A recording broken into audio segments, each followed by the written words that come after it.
नमस्ते सदावत सले मातृभूमि में। ऑनरेबल सुप्रीम कोर्ट के अंदर 9 जजेस की बेंच का में सुनवाई चल रही है। लंबे समय तक सुनवाई चलेगी और विषय बहुत महत्वपूर्ण है। विषय इसलिए महत्वपूर्ण है क्योंकि भारत में रिलीजियस भविष्य को एसेंशियल रिलीजियस प्रैक्टिस एक शब्द इस्तेमाल किया गया है ERP, यानी कि अब एसेंशियल रिलीजियस प्रैक्टिस कौन सी है उसको लेकर 9 जजेस की बेंच निर्धारण करने जा रही है। यहाँ तक कि 1954 में शिरूर मठ का केस आया था जिसमें नॉन सेकुलर मतलब जो सेकुलर फंक्शन है मंदिर के उनके लिए कह दिया गया था कि राज्य सरकारें उस पर काम कर सकती है। अब सवाल उसमें ये भी फंस गया था कि भाई राज्य सरकारें करती थी तो तमिलनाडु ने तो क्या गजब किया है, ये हमने देखा है। अब दूसरी बात, इस्माइल फारूकी का जजमेंट चैलेंज हो गया। सुप्रीम कोर्ट में चूंकि एसेंशियल रिलीजियस प्रैक्टिस केवल किसी एक संप्रदाय की नहीं, वो सभी संप्रदायों की एसेंशियल प्रैक्टिसेस के विषय में बात हो रही है। वो पारसियों का केस भी यहाँ पर हुआ है, दाऊदी बोरा का केस इसमें आया है, मुसलमानों की एसेंशियल रिलीजियस प्रैक्टिस के विषय में बात कही गई है और हिंदुओं के भी एसेंशियल रिलीजियस प्रैक्टिस की बात कही गई है। देखिए, इसमें धर्म शब्द नहीं इस्तेमाल होता क्योंकि धर्म केवल एक हिंदू धर्म है जिसको सनातन भी कहते हैं और धर्म का मतलब सिर्फ वे ऑफ लाइफ है। Each and everything has to be harmonize, सबके साथ हार्मनी बिठाना ही हिंदुज्म है, वो धर्म है।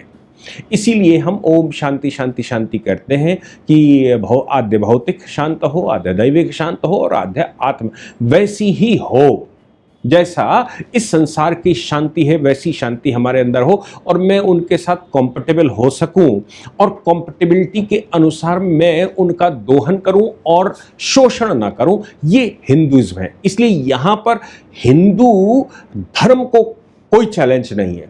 अगर कोई चैलेंज है तो वो संप्रदायों का है। हिंदुओं में भी पूजा पाठ की प्रैक्टिसेस के विषय में, जिसमें पहले भी कहा गया था कि भाई हर एक मंदिर का अपना एक प्रोसीजर है, अपनी एक मैकेनिज्म है, हर एक मंदिर का अपना एक कस्टम है।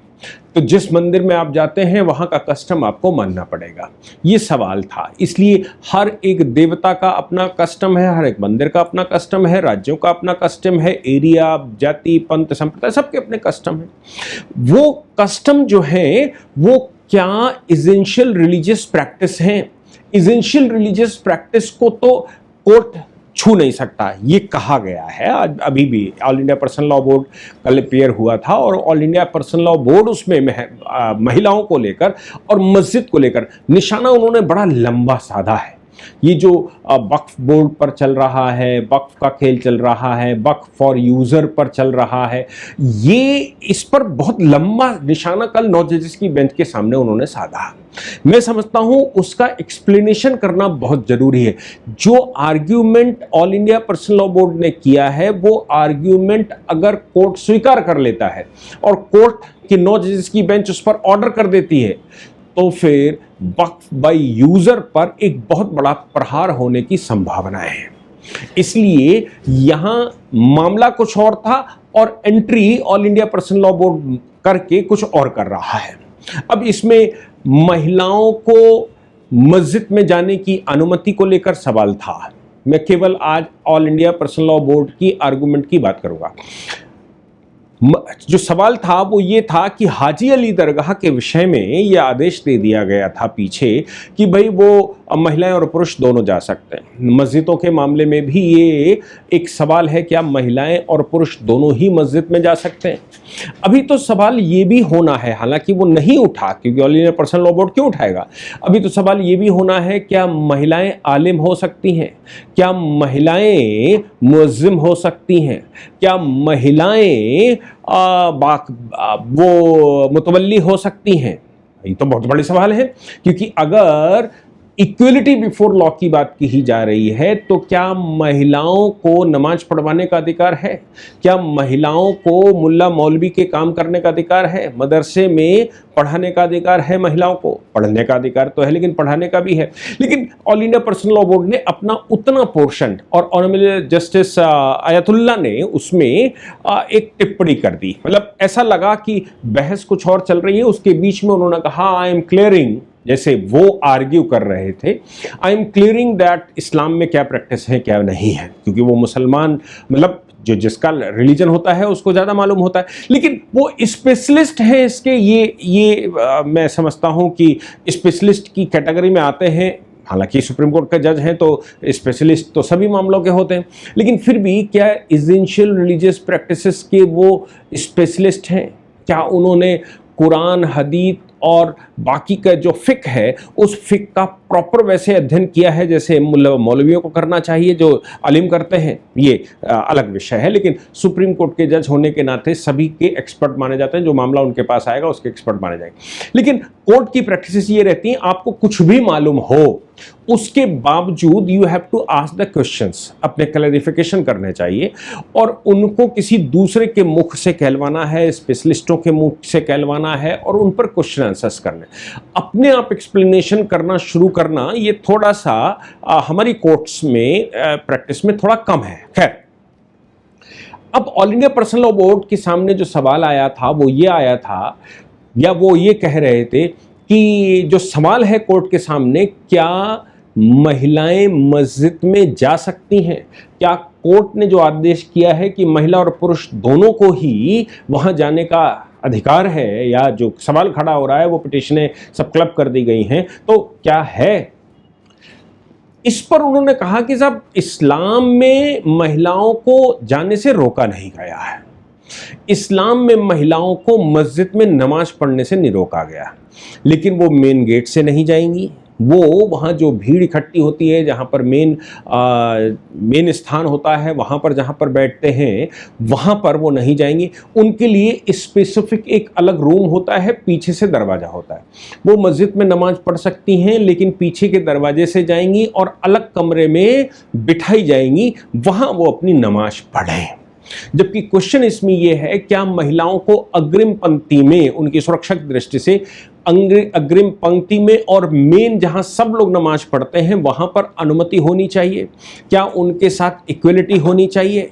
इस बात को लेकर all India personal law board ने साफ तौर पर कहा कि जाने का अधिकार है। ये बात ऑनरेबल जस्टिस अयतुल्ला ने भी कहा कि नहीं, जाने का तो अधिकार है, लेकिन जाने का अधिकार है, लेकिन ये फिर एक सवाल और आया कि क्या महिलाएं फिर आखिर वहां जाती क्यों नहीं? तो ऑनरेबल जस्टिस अयतुल्ला ने अपने मन से उनका एक्सप्लेनेशन दिया।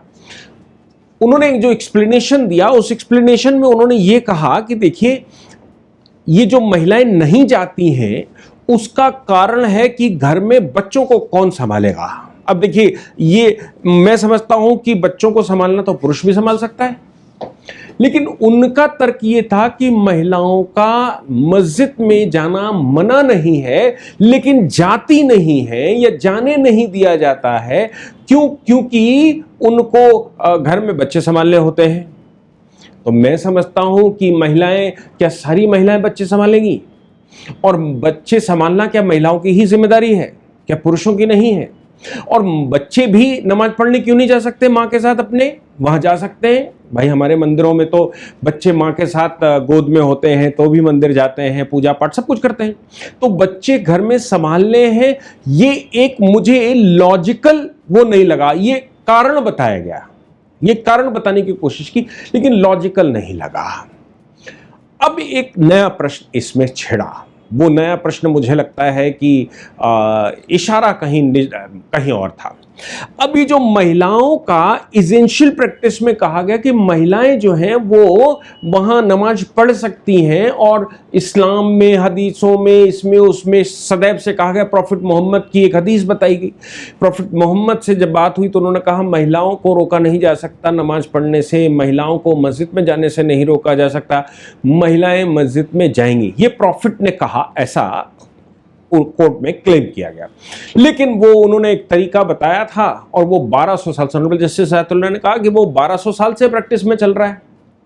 अब जो चीज 1200 साल से प्रैक्टिस में चल रही है वो कस्टम है, इसलिए महिलाओं का प्रवेश वर्जित नहीं है, लेकिन 1200 साल का कस्टम है। अब पूरा इस्लाम तो कस्टम पे ही चलता है, इस्लाम के पास कुछ नहीं है। जहां तक मैं समझता हूं, इस्लाम 100% कस्टम पर चलता है।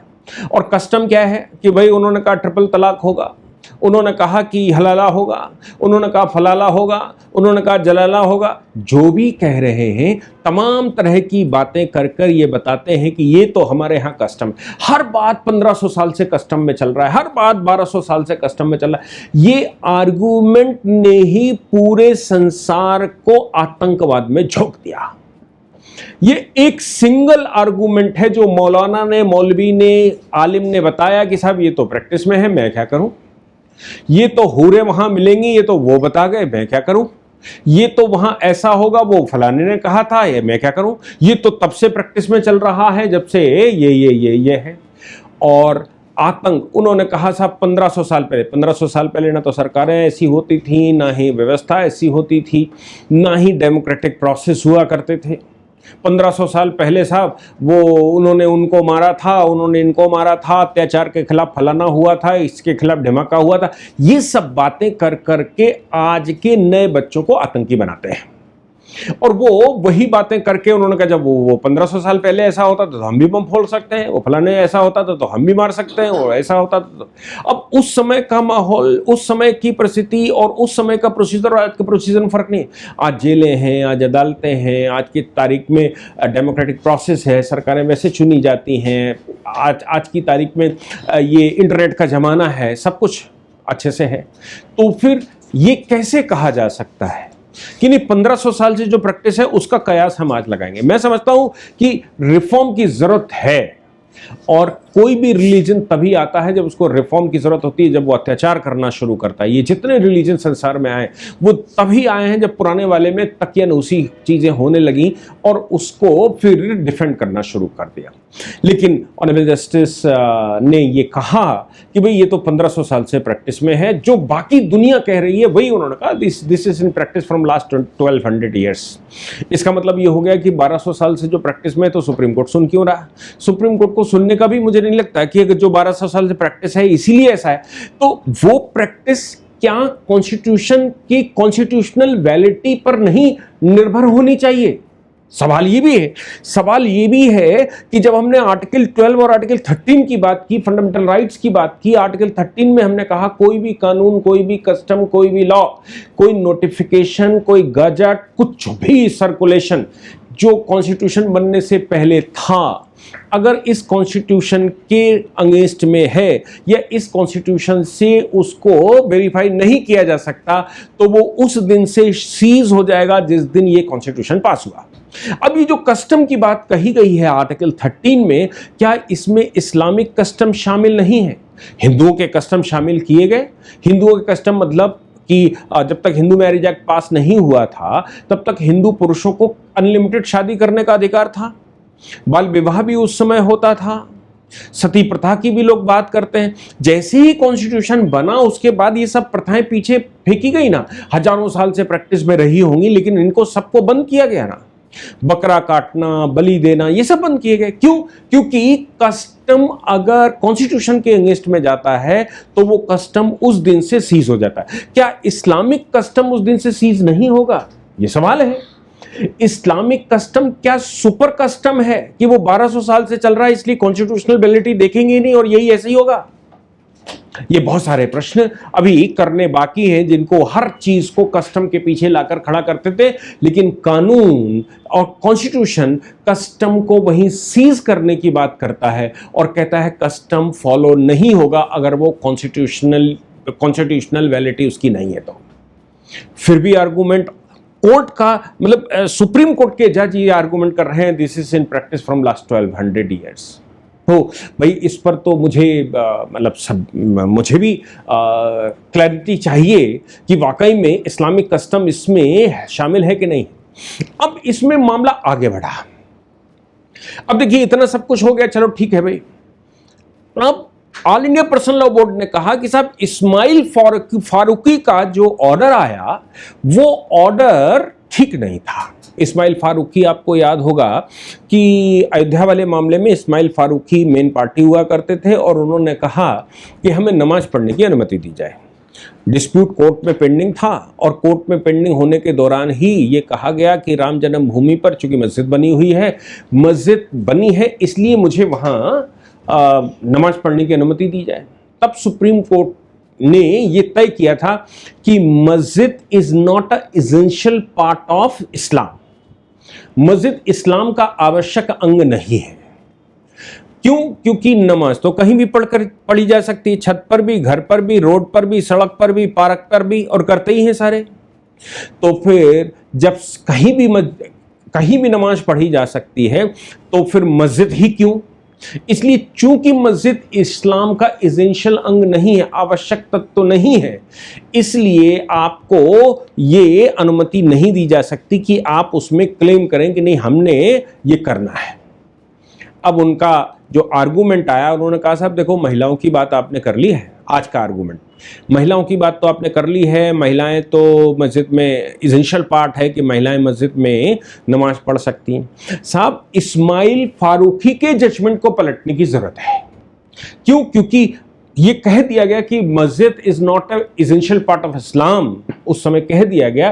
तो अब जब हम ये इस पर आर्गूमेंट करने के लिए यहां बैठे हैं कि मस्जिद में महिलाएं नमाज पढ़ सकती हैं और उनका एसेंशियल पार्ट है, तो फिर क्या मस्जिद एसेंशियल पार्ट नहीं? चलो पुरुष रोड पर बैठ जाएंगे, महिलाएं कहां बैठेंगी? महिलाएं क्या रोड पर नमाज पढ़ेंगी? महिलाओं के लिए तो मस्जिद ही प्रॉपर चाहिए, उनकी डिग्निटी का प्रश्न है, उनकी इक्वालिटी का प्रश्न और बहुत सारी चीजें। अब इस विषय का आर्ग्यूमेंट करने का जो उद्देश्य रहा होगा, जो मुझे लगता है कि अचानक इसको लाना पड़ा, क्योंकि ये तो प्लीडिंग में ही नहीं था, फिर तो मुझे नहीं लगता कि क्वेश्चन बने हुए थे, लेकिन और बने भी होंगे तो पूरे देश में जमीनें कवर करके मस्जिदें बनाई गई। पहले वहां अगरबत्ती रखी जाती है, फिर गुम्मे रखे जाते हैं, फिर थोड़ा सा स्ट्रक्चर बनाया जाता है, फिर टीन शेड लगाया जाता है, फिर वहां भूत उतारे जाते हैं, धीरे से उस पर नमाज पढ़ना शुरू हो जाता है और फिर वो मस्जिद कंस्ट्रक्ट हो जाती है। उत्तर प्रदेश सरकार लगातार ऐसी मस्जिदों पर बुलडोजर चला रही है। ज़्यादातर भाजपा शासित सरकारें लगातार बुलडोजर चला रही हैं और ये कह रही हैं कि भैया आपने सरकारी ज़मीन पर बना रखा है, किसी दूसरे की ज़मीन पर बना रखी है, ये मस्जिद अवैध है। अब अगर मस्जिद एसेंशियल पार्ट हो जाएगा इस्लाम का, तो लाउड स्पीकर एसेंशियल पार्ट हो जाएगा, क्योंकि उस पर भी कोर्ट कह चुका है loud speaker is not essential part, और मस्जिद भी एसेंशियल पार्ट नहीं है इस्लाम का। तो फिर ये जो मस्जिदें टूट रही हैं, अगर एसेंशियल पार्ट इस्लाम का हो जाएंगी तो साहब ये तो फंडामेंटल राइट की कैटेगरी में आ जाएगा, ये तो रिलीजियस राइट की कैटेगरी में आ जाएगा, और फिर आप ये वक्फ की प्रॉपर्टी जो अवैध स्ट्रक्चर हैं वो कॉन्स्टिट्यूशनली वैलिड हो जाएंगे। फिर कैसे उसको गिराओगे? मुझे लगता है इसके पीछे का ये आर्गूमेंट उनका रहा होगा कि ये है। लेकिन एक चीज क्लैरिटी के लिए मैं यहां पर बता दूं, हालांकि उन्होंने वो कह रहे थे अपनी बात, मस्जिद कभी लीगल पर्सनैलिटी नहीं मानी जाती। ये आज से नहीं चल रहा है, ये 1400 साल से चल रहा है। जो 1500 साल और 1200 साल बताए जा रहे हैं, ये 1500 साल से किसी भी संसार में किसी भी देश में प्रॉफिट मोहम्मद जिस मस्जिद में जाते थे वो गिरा दी गई। तो मस्जिद एसेंशियल पार्ट नहीं है और मस्जिद लीगल पर्सनालिटी नहीं है। ये अंग्रेजी सिस्टम भी इसको मानता था। लीगल पर्सनालिटी क्यों नहीं है? क्योंकि मस्जिद के अंदर कोई देवता नहीं है। देवता अगर वहां कस्टोडियन होता है तो ही लीगल पर्सनालिटी बनती है। जैसे मंदिर है, मंदिर में विग्रह होता है भगवान का, भगवान की मूर्ति होती है, भगवान की मूर्ति है तो उनके नाम से ही मंदिर में ट्रस्ट बनती है, उनके नाम से ही वो चलाया जाता है। बाकी ट्रस्टीज होते हैं, पंडित लोग होते हैं, मैनेजमेंट के लोग होते हैं, वो उसकी देखभाल करते हैं, सेवा करते हैं और मैनेज करते हैं। लेकिन डाइटी जहां पर बैठे हैं, डीटी ही वहां उसका मालिक है। इसलिए राम लला के बिहाफ पर मुकदमा, भगवान श्री कृष्ण बाल कृष्ण के बिहाफ पर मुकदमा। तो क्या है कि जहां मूर्ति होती है, जहां मूर्ति का अपना एक स्वभाव होता है, उसके अनुसार उस प्रॉपर्टी को लीगल पर्सनैलिटी मानते हैं, भले ही मुकदमा थ्रू ट्रस्टीज हो, लेकिन भगवान ही वहां पर है। मस्जिद में ऐसा कुछ नहीं होता, क्योंकि मस्जिद में अगर ऐसा होता तो पश्चिम की तरफ मुंह करके मस्जिद में नमाज नहीं पढ़ते, पश्चिम की तरफ सूसू करने से मना कर देते हैं, क्योंकि पश्चिम की सूसू वहां गिरेगी जाके मक्का मदीने में। आप सोच लीजिए, तो पॉटी नहीं करते, पश्चिम की तरफ कोई ऐसा काम नहीं करते, तो फिर मतलब क्या है? तो आप तो केवल और केवल वहां मानते हो मक्के मदीने को। तो यहाँ मस्जिद का मतलब क्या है? वो तो एक टीन शेड हो सकता है जो आपको सुविधा दे दे। इसलिए मस्जिद लीगल पर्सनैलिटी नहीं है, मस्जिद इसेंशियल पार्ट भी नहीं हो सकता। आर्गुमेंट कुछ भी करा जाए, लेकिन ये आर्गुमेंट अगर स्वीकार किया जाता है कोर्ट के द्वारा कि मस्जिद इसेंशियल पार्ट है, तो फिर भारत एक नए तरह की एनोमलीज में आने वाला है। और ये तो आप सबको निर्धारित करना पड़ेगा, क्या इस्लामिक कस्टम कॉन्स्टिट्यूशन के दायरे से बाहर हैं? उनकी कॉन्स्टिट्यूशनबिलिटी कॉन्स्टिट्यूशन से नहीं हो सकती? आप लोग लिखकर बताइएगा। और जिन लोगों को भी मुझे लगता है कि इस्लामिक लॉ जानना है, मैं मोहम्मद लॉ के अपने लेक्चर्स होते हैं जो हम judicial services, higher judicial services के बच्चों को पढ़ाते हैं, वो आप हमारे ऐप को डाउनलोड करेंगे तो वहाँ आप मुस्लिम लॉ के लेक्चर्स, और नहीं तो हमारे यहाँ कॉल भी करके कह सकते हैं, मुस्लिम लॉ के लेक्चर पढ़ सकते हैं। लेकिन याद रखिएगा, ये वो लोग ही पढ़ें जो पेमेंट डालकर पढ़ सकते हैं। खाली पीली ऐप डाउनलोड करके क्यों लोड बढ़ाते हैं सर्वर पर। जय हिंद, जय भारत, वंदे मातरम।